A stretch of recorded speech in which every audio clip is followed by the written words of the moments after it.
Good morning, art friends. This is part 2 to our collaging project. I wanted to make a part 2 to this one because I told you in the first one I was going to show you guys how to pick a color scheme.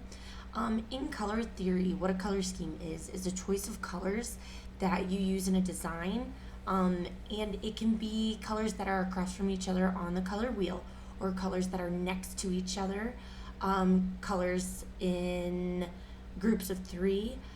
So if you type in color wheel on Google, and if you type in color scheme, it'll show you how to identify those different color schemes.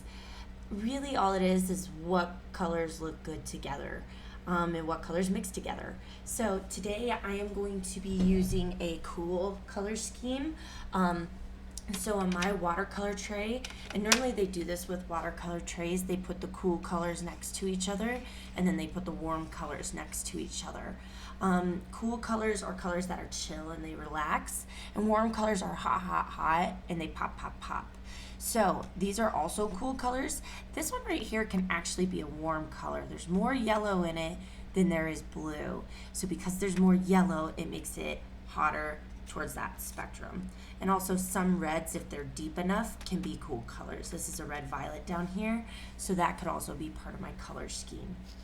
So when I'm using watercolors, I always make sure to wake up the colors I'm going to be using. Just makes it a lot easier to work with them before I start actually working on stuff.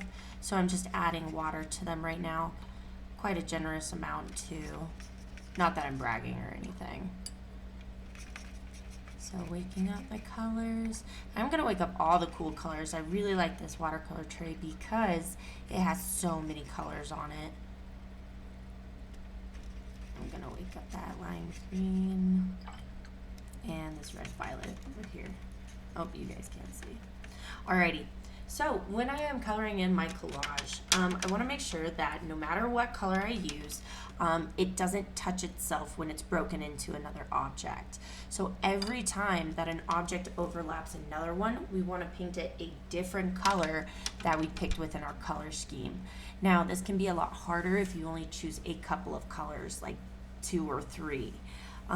So then you have to really be aware of what you're painting and where you're putting it. Versus this, I have 7 colors.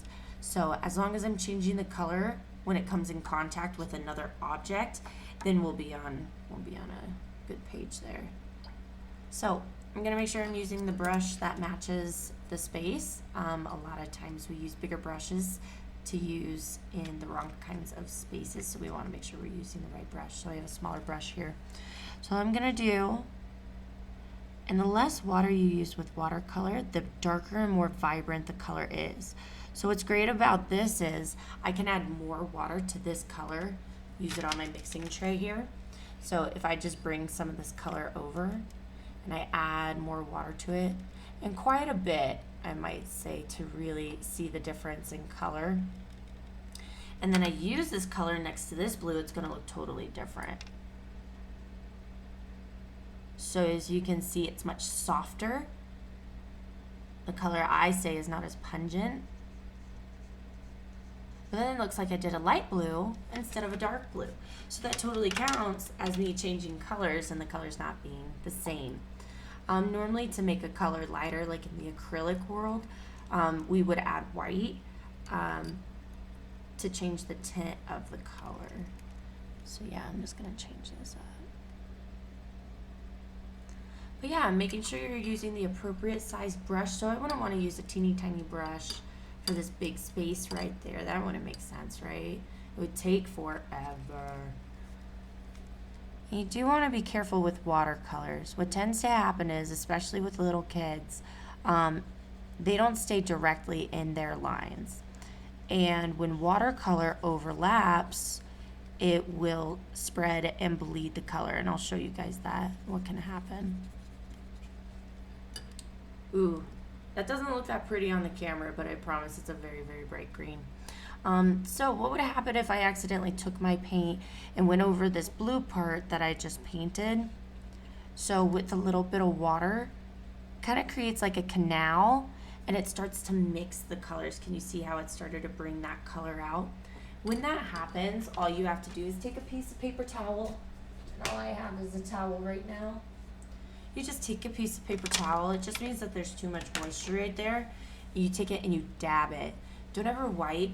When you wipe, it actually smudges your colors. You don't want to smudge your colors. So as long as you just dab, it'll pick that color up for you. And then next time, just use less water.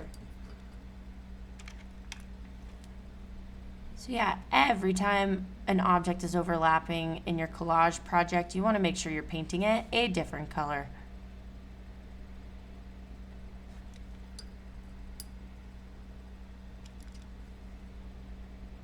Even the teeny tiny pieces. Still got to paint it a different color.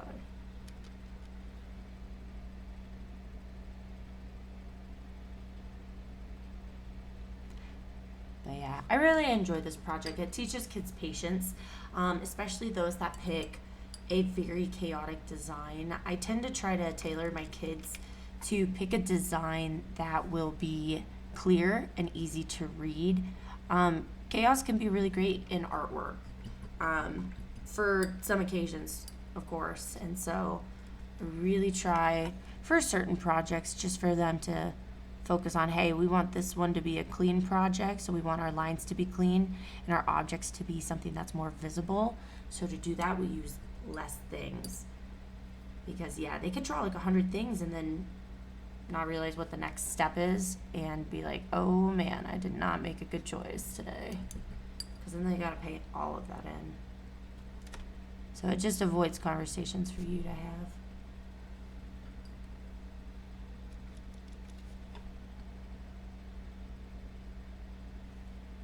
Alrighty, my friends, I will put a picture in my next video that I do to show you this one all completed.